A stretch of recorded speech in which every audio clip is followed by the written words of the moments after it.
Day when Arvind Kejriwal gets interim bail from the Supreme Court. His lawyer, top advocate Abishek Manu Singi will tell us the significance of the court's verdict.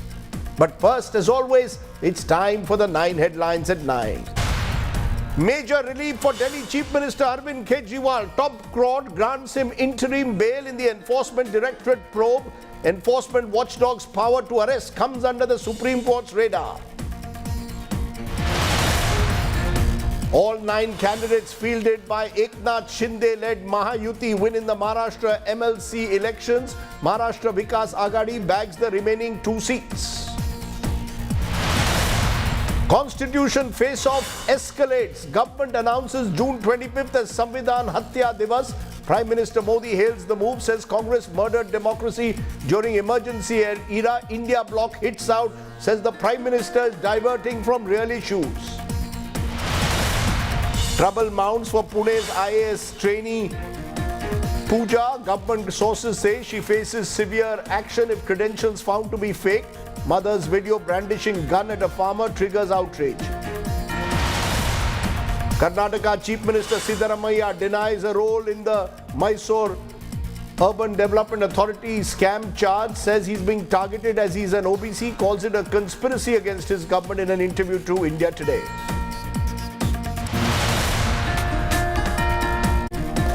But tonight our top story, where there is another twist in that big political war that has broken out in the country over the constitution. Today, the union government, the Narendra Modi government, announced officially that June 25th every year will be observed as Samvidhan Hatya Divas to commemorate the contributions of all those who endured inhuman pains during Indira Gandhi's emergency, which was imposed on that day.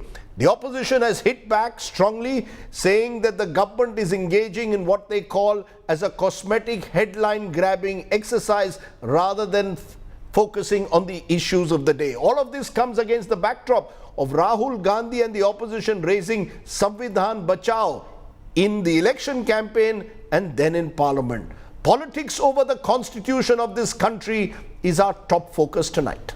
हम सब के लिए गर्व और गौरव का क्षण है। माननीय प्रधानमंत्री जी संविधान को नमन कर रहे हैं। भारत माता की, भारत माता की। The showdown over Samvidhan escalates. The Narendra Modi government has announced that 25th June, the day former Prime Minister Indira Gandhi imposed a nationwide emergency in 1975, will be observed as Samvidhan Hatya Divas.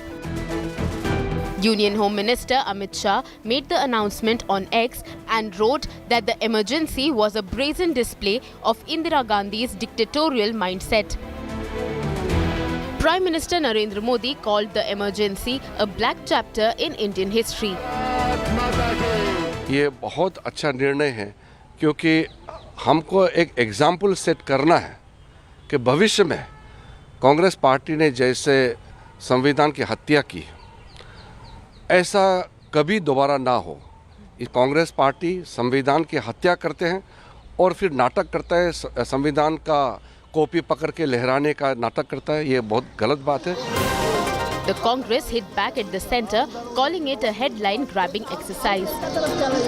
कभी-कभी मुझे BJP पर, अमित शाह पर और नरेंद्र मोदी जी की सोच पर हंसी आती है। जिस संविधान को उनके पुरखों ने रिजेक्ट कर दिया था, जिस संविधान के तार-तार करने में उन्होंने कोई भी कसर नहीं छोड़ी है, आज वो इस तरह के दिवस मनाने की बात कर रहे हैं। पूरा देश असल में 4 जून को मोदी मुक्ति दिवस मनाने जा रहा है। पूरा देश हर दिन रोजगार हत्या दिवस मना रहा है। तो इस तरह की बातें करके मुद्दों से आप भटका नहीं सकते। West Bengal Chief Minister Mamata Banerjee claimed that everyone is afraid under Modi's rule. आज सब देश में सबसे ज्यादा इमरजेंसी तो मोदी जी का टाइम नहीं हो रहा है। तो जो टाइम में आप अगर देखें कि नेशनल मीडिया का नाम पे जो क्रिमिनल लॉ जो चेंज कर दिया, उसमें आपको पता ही नहीं चलेगा क्या किया, किसी को बात भी नहीं किया। तो एवरीबॉडी इज अफ्रेड। तो इमरजेंसी हम लोग सपोर्ट नहीं करते हैं। During the Lok Sabha election campaign, the opposition had accused the Modi government of trying to destroy the constitution framed by Ambedkar and other freedom fighters. After suffering electoral reverses in Uttar Pradesh, the Modi government has been trying to corner the Congress over its Samvidhan Bachao slogan. The Samvidhan Hatya Divas now takes the fight over constitution to the next level. Bureau Report, India Today. Bharat माता की Let's raise the big question there. Samvidhan Hatya Divas. Is this simply a headline grabbing exercise by the Modi government? Is the Congress still haunted by the ghosts of 1975?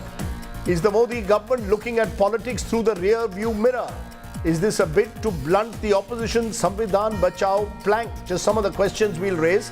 I'm joined by Shazia Ilmi, BJP spokesperson and leader, Ashutosh, political analyst of SatyaHindi.com. Joining me, Sanjay Jha, who was with the Congress party, is with the Congress party, but not an official spokesperson. He too joins us. Anmol Panwar is Aam Aadmi Party spokesperson. I appreciate all of you joining me on the show today. I want to come to you first, Shazia Ilmi. What explains the BJP's decision suddenly out of the blue to say Samvidhan Hatya Divas? Is it that Rahul Gandhi showing the constitution right through the campaign and saying Samvidhan Bachao has got under the skin of the Modi government that you all have to now respond all these years later and say, we will call June 25th Samvidhan Hatya Divas? Are you looking at politics from the rear view mirror? Well, not at all. We know the dark days of emergency, and no matter how Rahul Gandhi tries to bury the dark days of tyranny that were imposed on India and our democracy, surely there is need to remember it. Those who forget the past are condemned to repeat it, as a great philosopher once said. And I think Rahul Gandhi and Congress party, having shown such interest in talking about the constitution and the sensitivities they have shown towards it, should only be too happy that they want, and they should be want to be a part of it, and condemn the days of emergency along with Bharatiya Janata Party. But are you responding to him? Is he setting, ma'am? No, is he setting the narrative? Is he setting the narrative and you're responding to it? Rahul Gandhi says Samvidhan Bachao, and right through the campaign now, 1 month after the elections are over, suddenly the BJP has come up and said, no, we will have Samvidhan Hatao Divas. You didn't even think about it last month when there was the emergency anniversary. Is this an afterthought? Maybe, yes. Maybe this is like taking the wind out of the sails of Rahul Gandhi's fake narrative that if BJP comes to power, they will change the constitution. So I think finally it's been punctured totally, and by agreeing to be part of this, Rahul Gandhi can show that he really truly cares for the constitution and will not allow the country to go in the same direction as it did during the time of his grandmother. So I think this is a very important day, and it's been 50 years. And all over the world, I mean, this is a global precedent, whether it's Greece or Philippines or South Africa. They do celebrate the day they were freed from the tyranny of colonial powers or Axis powers or other powers, external powers. So I think it's very important for us to remember as Indians what our democracy means to us, what our constitution means to us. It is a final commitment that BJP is showing to the constitution. Surely that's a good thing. Okay, surely that's a good thing. Sanjay Jha, you want to respond? According to Shazia Ilmi, it's a moment of remembrance. People must remember what happened on June 25th, 1975. Surely no one, including in the Congress party, can today hold a brief for what happened on that day when constitutional rights were suspended. Rajdeep, good evening. A couple of points. What Mrs. Gandhi did was an official emergency, and it lasted 21 months. What we have seen since Mr. Modi became Prime Minister in 2014 is an undeclared, unofficial emergency, which is stealthy, which is slimy and surreptitious, which is, frankly speaking, more dangerous for the people of this country. Just take one example, how they amended the UAPA laws in 2019 and basically made the law, which was earlier applicable to groups, to individuals, and we have seen how the harassment has continued thereafter. And you have over 10,552 cases of UAPA cases since 2014 to 24. And guess how many convictions? 2%. I mean, this is basically, I think, a triumph for Rahul Gandhi and the India Alliance. Because during the elections, Rajdeep, the whole conversation on the threat to India's constitution, which, by the way, was articulated by BJP leaders. So I really fail to understand as to how can the BJP be so double-faced and hypocritical as to come on TV shows like yours and say, you know what, but let's go back to 1975. Well, the truth is that we have witnessed since 2014 a brutal authoritarian regime that has no pretensions, Rajdeep, about what it intends to do.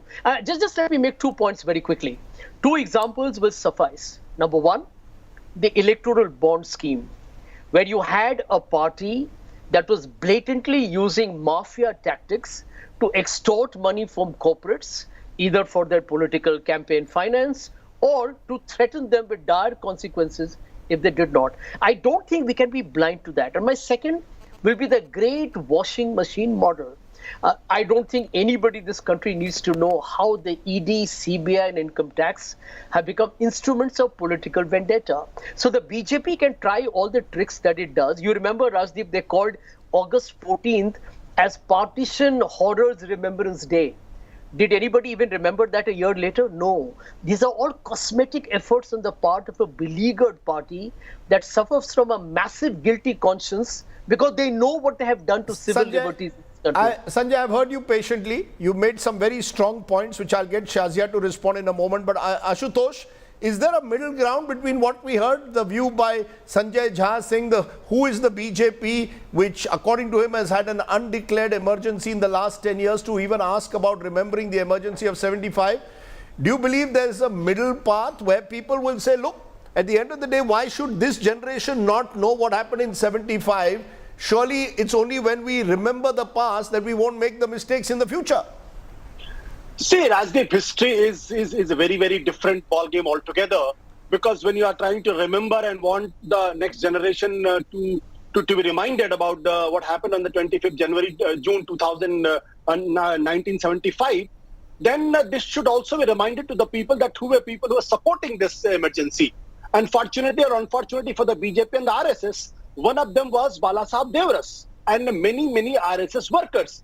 I'll cite three sources. One is by TV Rajeshwar. He writes in his book, India, the Crucial Years, during emergency, Balasabas was in jail and he wanted to connect with Indira Gandhi and Sanjay Gandhi. And one of the reasons, and they also appreciated the steps taken by the government at that point of time. One of the reasons was one of them was the family planning among the Muslims. This has never been contradicted ever by the BJP or the RSS ever. Then again, because one can always say that Rajeshwar has written on his own some fiction, but then Balasaheb Devraj in his own book, Hindu Sangathan Sattavadi Rajniti, जो उन्होंने लिखा है, उसमें वो कहते हैं 15 अगस्त 1975 को दिल्ली के लाल किले से राष्ट्र को संबोधित करते हुए जो भाषण आपने दिया, मिसेस गांधी को उन्होंने चिट्ठी लिखी थी 22 अगस्त 1975, जहां वो इंदिरा गांधी की तारीफ कर रहे हैं. This is not the end of it. When Mrs. Gandhi did not respond to any of the letters of Balasaheb Devraj, when he wanted his own RSS workers to be freed unconditionally, and he had gone, he had appreciated Mrs. Gandhi. Let me complete, Rajdeep. Then he had written a letter to Vinoba Bhave. I mean, this letter is a slap on the face of those who want to celebrate this. मेरी आपसे प्रार्थना है कि आप प्रधानमंत्री के संघ के विषय में जो गलत धारणा है उसे दूर करने का प्रयास करें. उसके फलस्वरूप संघ के स्वयंसेवक कारागृह से मुक्त हों और आज देश में जो सभी क्षेत्रों में उन्नति की योजनाएं प्रधानमंत्री के नेतृत्व में चल रही हैं, उसमें संघ और संघ के सेवक भी अपना योगदान दे सके. यानी Ashutosh, the fact is people were arrested, RSS workers were arrested, Vajpayee ji, Advani ji, several hundreds of people were put behind bars. Let's not hold a brief for what happened in 1975 simply because Balasaheb Devraj writes to Mrs. Gandhi to try and get his RSS workers out. That doesn't mean he endorses the emergency. Things are... Rajdeep, Balasabas Devras has endorsed emergency. This letter of his own to the Vinoba Bhave categorically establishes this. He's saying कि संघ के स्वयंसेवक कारागृह से मुक्त और आज देश में जो सभी क्षेत्रों में उन्नति की योजनाएं प्रधानमंत्री के नेतृत्व में चल रही है उसमें संघ और संघ के सेवक भी अपना योगदान दे सके, ऐसी स्थिति का निर्माण हो. Do you endorse it today? All these years later, would you, as a journalist, as an activist, as a No. would you endorse it? I am only exposing the hypocrisy of the Sangha Parivar and the BJP. Nobody in his senses will endorse such a draconian step taken by Congress party under the leadership of Mrs. Indira Gandhi. But those who are trying to tom-tom and blame Congress and for others, they have their own black history. And that black history is open for them. So they want to condemn Congress. They should condemn Balasabas Devras. Okay, let me come to Anmol Panwar, because Anmol Panwar, all of this is, just a minute ma'am, all of this is happening on a day, all of this is happening on a day when the Aam Aadmi Party leader Arvind Kejriwal has been granted interim bail in the ED case, but he remains in jail on the CBI case. The Aam Aadmi Party, will it take a stand on the 75 emergency? I want to understand from opposition political parties, are you all one on the issue that 75 is a dark moment in our history and should that be remembered or not? Rajdeep ji, no one in a democracy will endorse proclamation of emergency.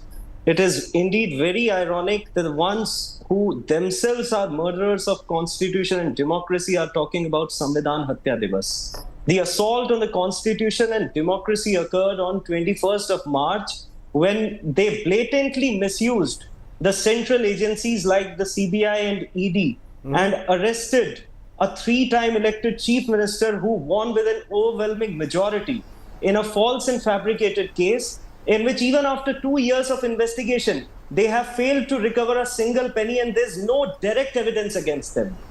The assault on constitution and democracy occurred when the central government promulgated an ordinance and then passed the GNCTD Amendment Act, which diminished the powers of the elected governments of Delhi over services.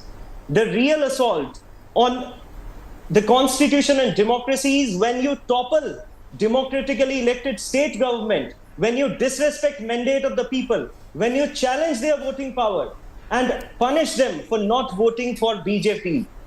They choose to undermine the core principles of electoral democracy because they want to deflect from the real issues, because they have failed to deliver in last 10 years and they have neither the intent nor the capability to deliver in the coming years. Okay, I've heard 3 views clearly. Shazia, you deserve a little bit more time. Therefore, respond to what is the broad theme. The opposition's broad theme is, who is the BJP today to take the moral high ground when you use Operation Lotus to dismiss governments, when you arrest opposition chief ministers, when you are accused of misusing agency powers to target your critics?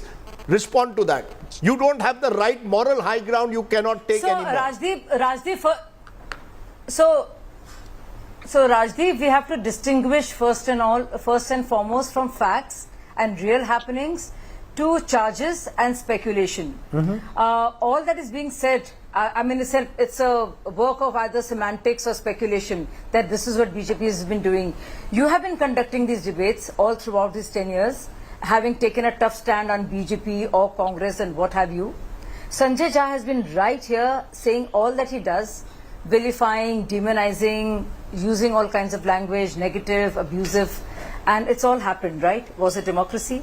Look at our Supreme Courts. Supreme Courts have been giving judgments favoring either one party or the other or none whatsoever.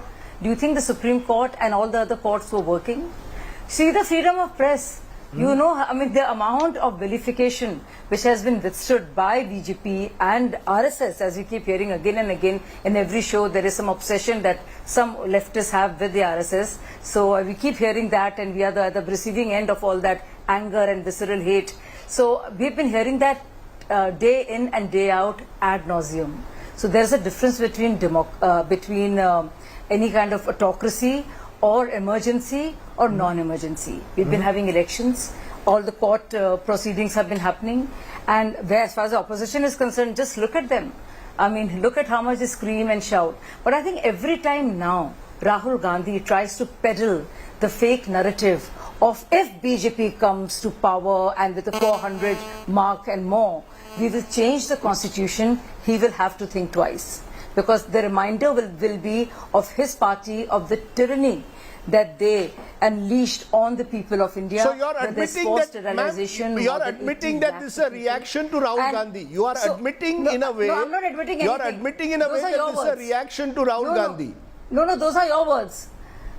Okay. No, those are your words. Okay. I'm just saying that every time the Constitution is talked about, this will be a point that will be there, because Constitution was talked about, and there's a difference between what has actually happened in the history, and we know that, to what can happen, and what people fear may happen. There is a big difference between the two. That point is well taken. No, because you gave a lot of time to all three of them. The ratio is 1:3, I think. Yes. So I think we have every right to tell the people of this country and to the next few generations as to who misused the Constitution, who killed the spirit of the preamble by adding the word socialist, secular, who imposed and used Article 356 90 times, 50 times alone in Indira Gandhi times to topple the elected state governments.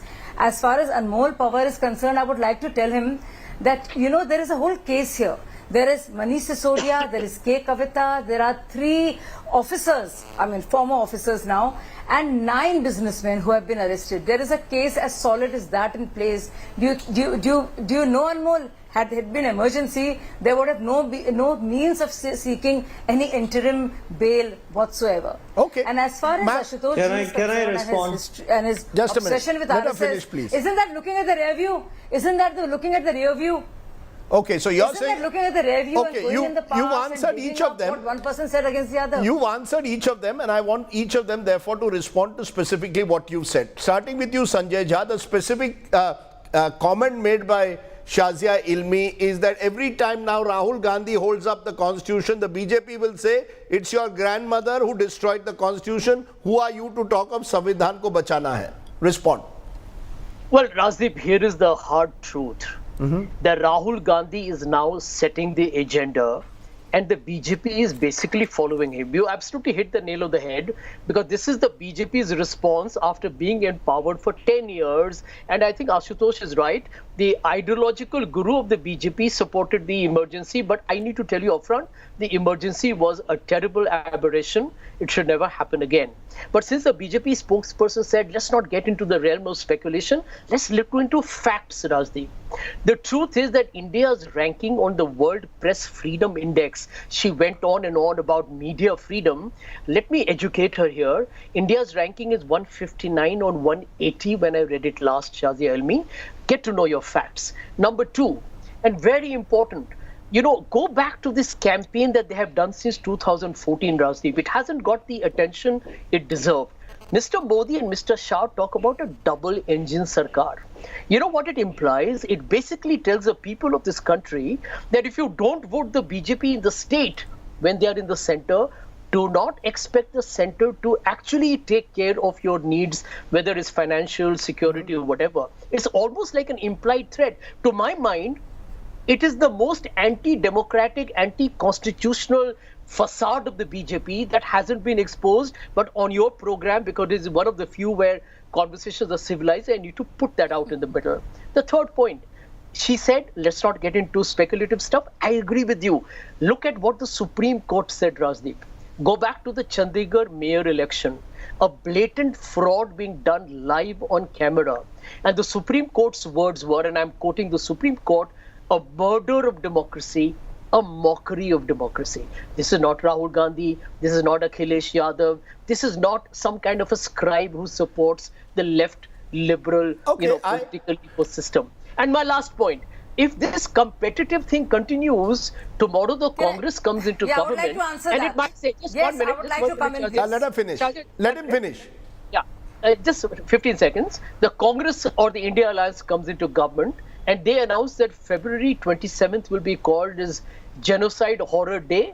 I think that kind of politics, I think we need to avoid it. And I think the BJP is playing the typical crude, exhibitionistic, and what I call is the fascist playbook is play by the symbols. I think the people of India understand their game clearly. Okay.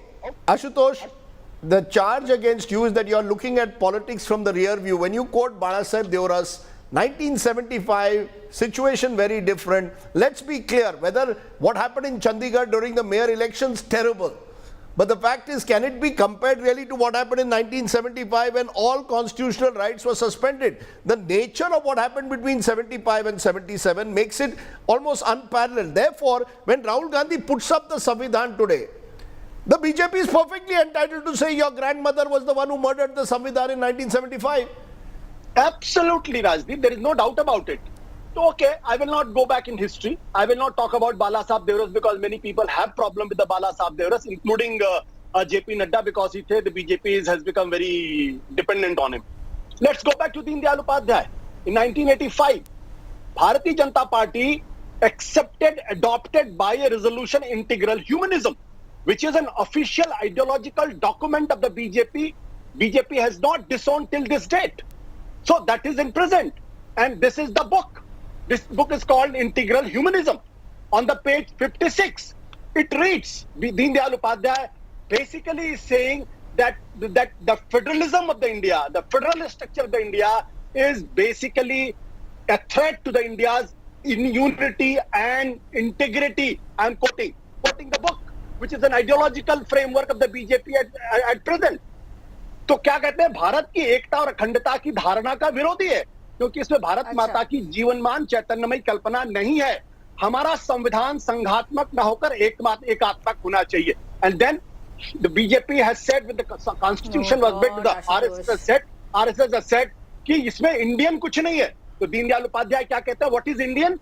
That Indian constitution and Indian state structure should be dharmaraj. It should be dharmaraj. Ashutosh, I'm quoting this book.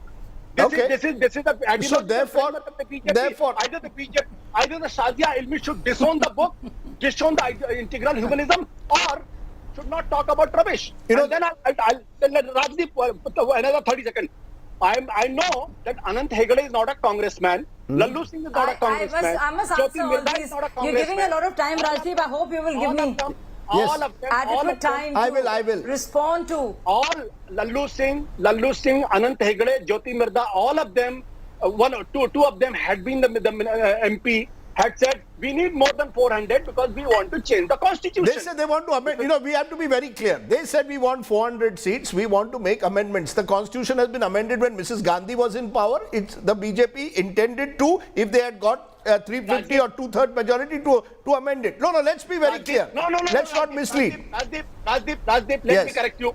Anant Hegde said we want to change the constitution, not the amendment word. Okay. Amendment word was not used by Anant Hegde and Lallu Singh both. Okay, so you're saying change the constitution as opposed to amend. Shazia, you're being hit on all sides, which means that you deserve once again a little bit more time. You deserve a little bit more time again. I want you to answer that fundamental question. My worry is that here we are in 2024. Don't we need to look ahead? This government needs to tell me, how am I going to get employment? How am I going to ensure that the economy keeps moving ahead? I don't want to know. At least the younger generation doesn't seem to want to relive 75. I come back to it. Is the BJP making the mistake of looking at politics from a rear view mirror because Rahul Gandhi has got under your skin? Just because of one person waving the constitution, the BJP is suddenly panicking. So they can be mutually exclusive of each other, and one thing is not happening at the cost of the other. And as far as all the burning issues and current issues that need our attention and that need to be addressed are being taken up, this doesn't take away from the fact that we want to have a day instituted to remember the horrors of emergency and what India endured at that point of time. Now let me come to what Sanjay Jha was saying about what has happened in the last 10 years. Last 10 years, Rahul Gandhi went around saying Chaukidar dash hai, and he got reprimanded by Supreme Court and he had to apologize. He went around talking about Pegasus. Nothing could come out of it, and he refused to even submit his phone. Last 10 years, we've seen the opposition MPs scream and shout and get out. And in this year, we saw every time Prime Minister talks about real issues and addresses them, they either misbehave and heckle all throughout. we want justice kind of a thing, they chant, or they walk out when they find it unbearable. So we've seen that. Unlike Sanjay Jha, I will not quote the foreign agencies. We do not follow Rahul Gandhi, who goes crying and whining to UK and Germany and like other leaders of the Congress party who go crying to Pakistan to seek help vis-a-vis democracy and all the institutions he feels are endangered by democracy. So we are not like that, Sanjay, and you might quote an agency. I will not. Either an agency that affirms our faith in democracy or other way around. No, there is much more that I want to say. As far as Ashutosh is concerned and his obsession with the past, Ashutosh, I wish you heard Prime Minister clearly when he talked about competitive federalism and cooperative federalism. It's one thing that he talked about what happened in the past. It's second thing altogether to see where you are living, what is happening, what the Prime Minister stands for. And yes, Constitution has been amended many. I have very limited time, therefore, and I will give just one sharp 20-second comment to each, starting with you, Anmol Panwar, because the point that Shazia Ilmi made, please don't compare an Arvind Kejriwal situation with the emergency. These are two very different situations. You can't say on the basis of an ongoing case in a scam where alleged scam in which others have been arrested that this is emergency. Will you accept that or not? Not at all, Rajdeep ji. We all remember what the Rouse Avenue Court very emphatically stated while granting regular bail to Mr. Arvind Kejriwal, that there is no evidence against him, that not a single penny has been recovered, even after 2 years of investigation and thousands of raids. ED failed to establish money trail. The statements in his favor were suppressed by the officials of ED. But he is at least getting the benefit of the judicial process. However elongated that may be, can we compare it to 75 is a question that is blowing in the wind. But Sanjay Jha, you said that you will go on facts. The facts is during the emergency, journalists, activists, opposition politicians were all put behind bars. Mr. Modi is saying, or the BJP is saying, please do not compare the two situations. You keep saying we have an undeclared emergency. There's a big difference between so-called undeclared emergency, which is based on your belief, versus what happened all those years ago. Rajdeep, the truth is, I'm glad you mentioned Mr. Modi himself. He has got an unprecedented accomplishment in the 2024 elections of making hate speeches as a prime minister. A prime minister who takes an oath on the Constitution of India literally was attacking unambiguously the Muslims and the minorities of India. So, end of day, you want to know whether he has respect for the Constitution. The highest office in this land scorned the Indian Constitution. Let's not try and pretend about it. Let's not put it out. My last point. The preamble says we are a secular, socialist, democratic republic. Mr. Modi's government has been anti-democratic, anti-socialism, anti-secular, and for them, republic is probably a TV channel. Well, all I will say, that's an interesting one-liner you just gave, but all I will say is the best way, I believe, to really remember the emergency is to respect constitutional values. That's how you do it. And the way to do it, free up the agencies, make them independent, make sure that the media is fully independent. If you can do what really the Constitution wanted you to do in terms of its values, that's the way to remember the past, not necessarily by having headline-grabbing events which once a year may force you to remember what happened on June 25th, 1975. Let me leave it there. Shazia Ilmi, Anmol Panwar, Ashutosh and Sanjay Jha, appreciate you joining me here on my talking point tonight.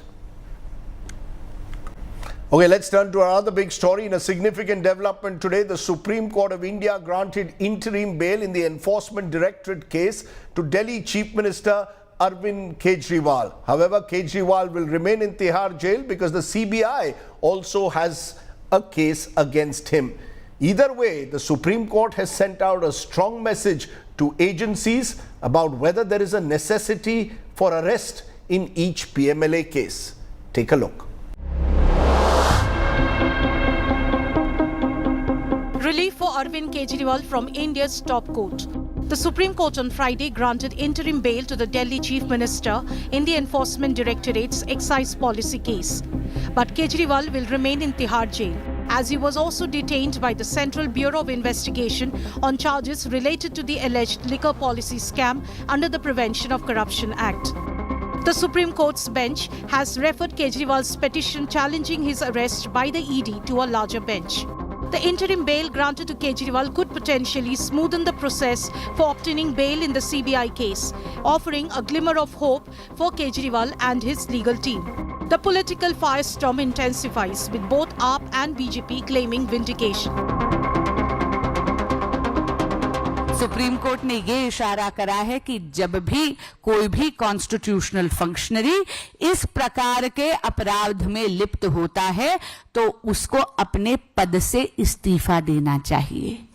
लेकिन माननीय मुख्यमंत्री Arvind Kejriwal ji investigating agencies को गुमराह कर रहे हैं, अपने साथियों को भी लिप्त कर रहे हैं। कभी सौरभ भारद्वाज जी का नाम लेते हैं, कभी आतिशी जी का नाम लेते हैं, कभी दुर्गेश पाठक जी का नाम लेते हैं, पर सत्ता के मुंह में इतने मदमस्त हैं कि सीएम की कुर्सी को छोड़ने के लिए वो तैयार नहीं हैं। मैं आज भारतीय जनता पार्टी को ये कहना चाहती हूं कि इस देश के एक के बाद एक हर न्यायालय ने आपके षड्यंत्र का पर्दाफाश किया। एक के बाद एक न्यायालय ने कहा है कि अरविंद केजरीवाल जी के खिलाफ सबूत नहीं है और आज एक के बाद एक हर न्यायालय अरविंद केजरीवाल जी को जमानत दे रहा है।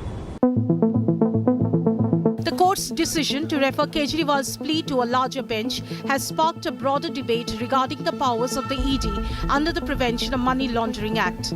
The court has referred 3 questions. 1. Whether the need and necessity to arrest is a separate ground to challenge arrest under Section 19(1) of PMLA. 2. Whether the need and necessity to arrest refers to the satisfaction of formal parameters to arrest, or it relates to other personal grounds and reasons in the facts and circumstances of the said case. And finally, what are the parameters and facts to be taken into consideration by the court while examining the need and necessity to arrest. The Supreme Court highlighted the right to life while granting Kejriwal bail.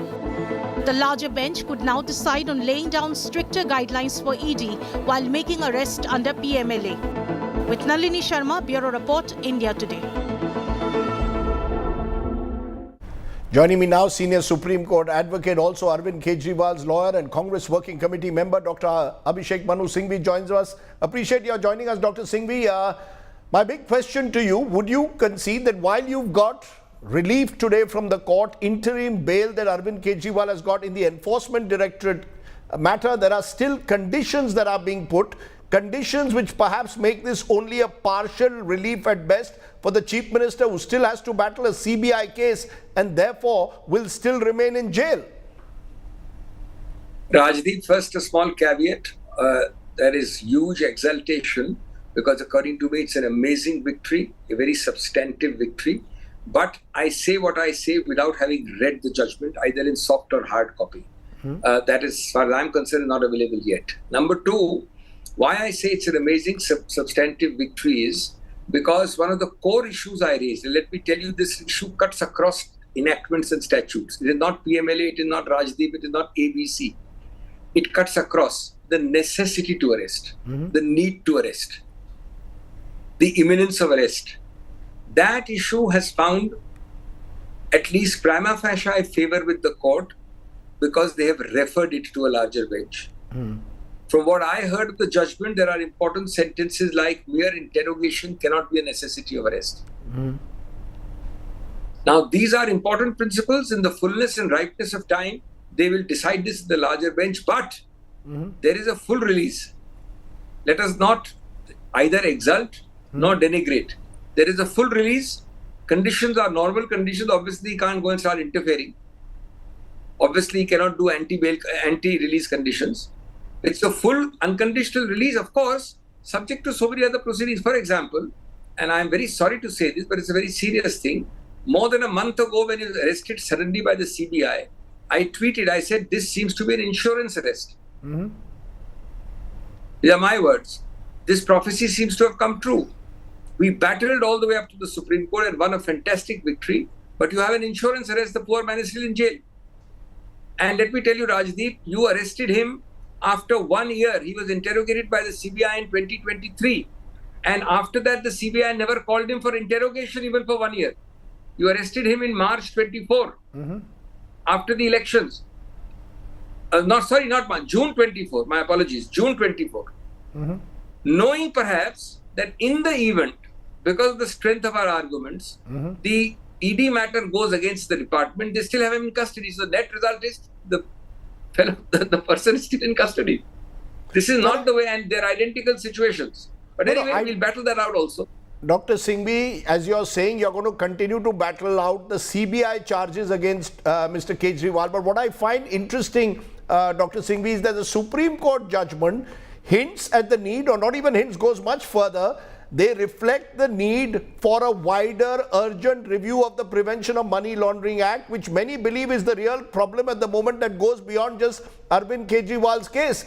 There are dozens of cases involving people who've been arrested under the PMLA, and the court from time to time has not been able to provide relief because the nature of the law is such that that bail is becoming very difficult. Today the court spoke of the doctrine of proportionality, that you can't just go and arrest on a whim and fancy. Is that the bigger takeaway, the urgent need to look at the way the PMLA Act may be misused? Absolutely correct. As a lawyer, as a person who deals with principles of law. But had you been the judge and had given these very important principles and then denied release, it would have been an empty formality. What is important is the judges have realized that they have to marry principle, they have to marry high principle of law precedent with reality. Now, the point you just said, and I find that you are possibly a better position than the lawyer who argued the matter because I don't have any of the actual material, but part of it was read out by the judges. What you have said is most important because a lot of the things, and more will unravel. So we must mutually book ourselves for another session later on. More will unravel as you read the fine print. Much more important is the across-the-board review of PMLA. Much more important is the interstices. It is only, you see, the case law system, Rajdeep, decides it incrementally case by case. I argued the Bansal case, and we got the principle that grounds of arrest, the PMLA, will serve to you. Do you know that prior to that, for last 10 years, I would arrest you without serving you grounds of arrest? The PMLA would keep on arguing the ED that, look, I read out the ground of arrest to you, I oralized it, I told you orally, but I'll not give you the grounds.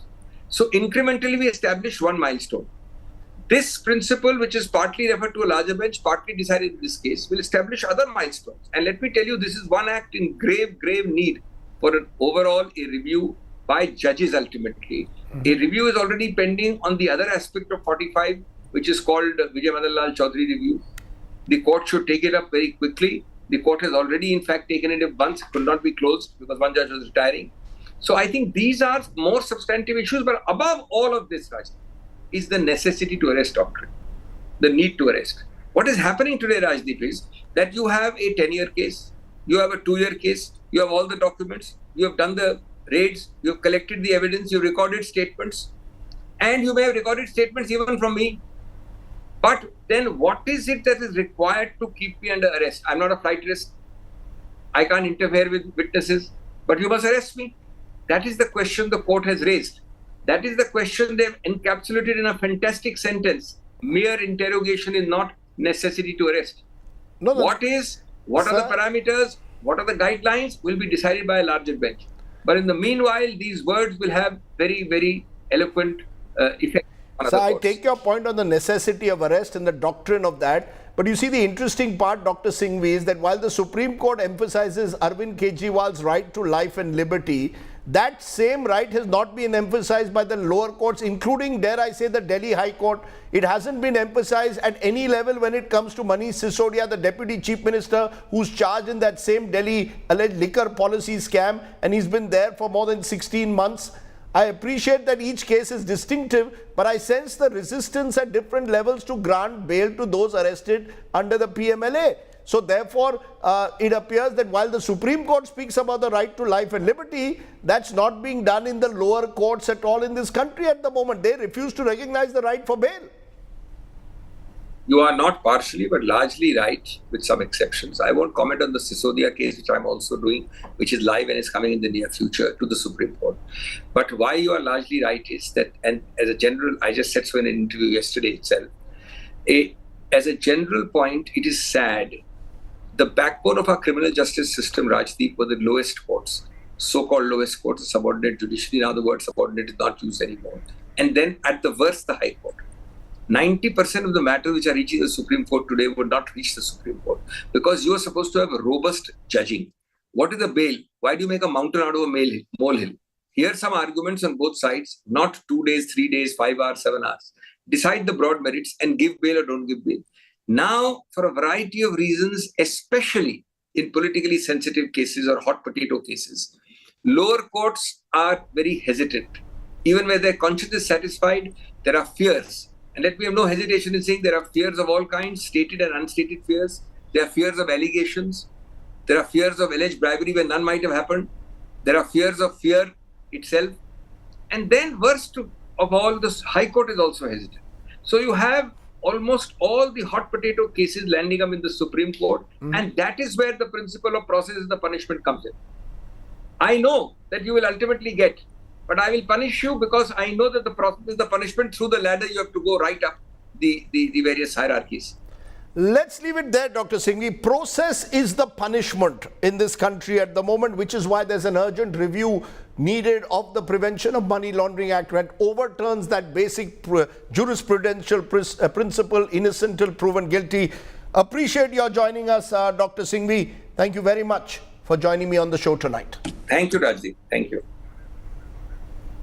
Okay, let's turn to our other political story, and it's coming from Karnataka, where Karnataka Chief Minister Siddaramaiah has finally spoken out on the Mysuru land allotment charges leveled against him that have pushed his government on the defensive. Speaking exclusively to India Today's Nagarjun Dwarkanath, the Congress leader claimed he was being targeted over his OBC background, claiming the land was allotted during BJP rule in the state. The opposition continues to gherao the Chief Minister, saying he must step down. Take a look. Siddaramaiah is facing his biggest challenge since taking over as the Karnataka Chief Minister last year. Chief Secretary. Land allotted by the Mysore Urban Development Authority to his wife as compensation for her land acquired by the agency has triggered a political showdown. The BJP is alleging the allotment was done in violation of norms. Letter given by the Union Bank of India. Siddaramaiah broke his silence in an exclusive interview to India Today. It's a conspiracy. They wanted to make it a political issue. See, I belong to backward community and I became a chief minister of this state second time. That is why they don't tolerate. Siddaramaiah claimed the land in question was allotted to his wife BM Parvati in 2021 when the BJP was in power. That land has been purchased by one Mallikarjun Swami. Okay. He happened to be my brother-in-law. That is in the year 2004. And this land has been gifted to my wife in 2010. 2010. This particular piece of land was acquired by Muda. The BJP has alleged the price of the land allocated is much higher than the price of the land that was acquired. The party has launched protests against the Chief Minister. देखिए सिद्धरामैया जी इतना डर गया है, हमको सही तरीके से protest करने के लिए भी नहीं छोड़ रहा है. लेकिन this will not stop BJP. In the just span of 1 year, more than 5,000 crore worth scandal has been unearthed. The district commissioner himself has given report. Chief Minister is bound to answer the people of Karnataka when his family itself is involved in this Mysore land scam.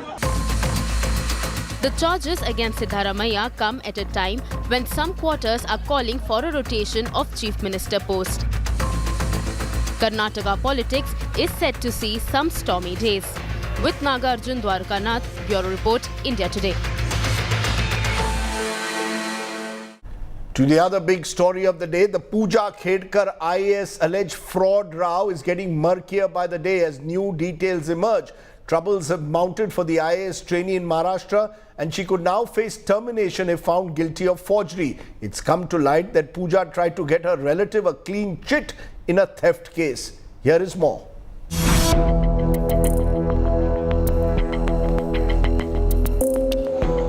Under fire for allegedly faking her credentials, IAS trainee officer Pooja Khedkar now faces termination from service. Pooja is accused of submitting fake OBC non-creamy layer certificate and a fake physical disability and mental illness certificate. She was called multiple times for verification of her certificates but did not appear before the concerned authorities. The government has now formed a panel to probe Pooja Khedkar's credentials that will submit its report in 2 weeks' time. It has now emerged that Pooja Khedkar also gave an economically weaker section certificate. This, despite her father, Dilip Khedkar, a VBS Neta, having declared assets worth 40 crore rupees. सरकारने जी काही committee त्याच्यामध्ये नेमलेली आहे मला वाटतं आपण सगळ्यांनी ते respect केलं पाहिजे त्या गोष्टीचा अँड माझं जे काही सबमिशन असेल मी ते त्या कमिटीला नक्की देईल मी त्या कमिटीला सांगेल बट मी तुमच्याशी बोलायला किंवा आता मीडियामध्ये बोलायला मी त्या बाबतीमध्ये ऑथोराइज्ड नाहीये. Not just Pooja, but VVIP arrogance of her mother is also triggering outrage. A new video has also surfaced where she is holding a pistol in hand and threatening a farmer. The charge is that Pooja's family tried to encroach the farmer's land, and when he objected, Pooja's mother reached there with bouncers and a pistol.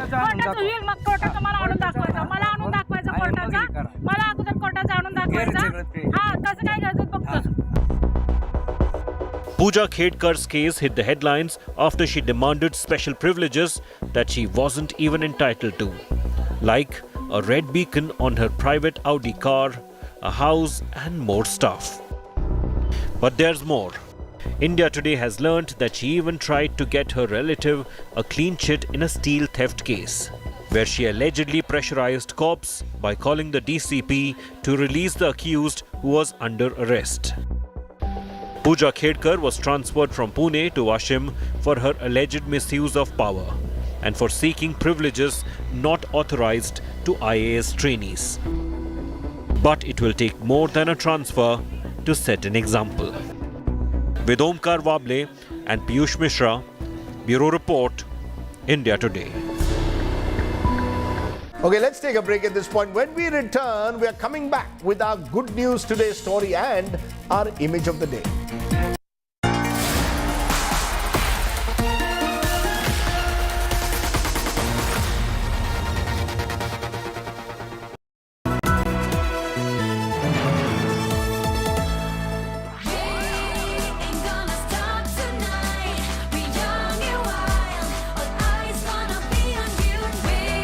Introducing Moto G85 5G. All eyes on you. Hello, Moto. From the country's #1 Neta. Modi ji हर तरह के सवाल का जवाब दे सकते हैं तो आखिरकार press conference या इंटरव्यू क्यों नहीं करते? बीजेपी कहती है ये एंटी हिंदू पार्टी है. But if this election gets polarized, you do know that the India alliance is a done deal. Sir आपके घोषणा पत्र में एनआरसी जो है वो इस बार आपने मेंशन नहीं की. Do you also have national ambitions, Pawan Kalyan garu? You really think संविधान is in danger? Ajit Pawar corrupt है कि नहीं? आप क्या बोलेंगे फडणवीस साहब? इलेक्शन प्रक्रिया में आपका विश्वास है कि नहीं? Could have been anti-incumbency. Fearless, sideless, no excuses. All netas, all sides. One channel. India Today.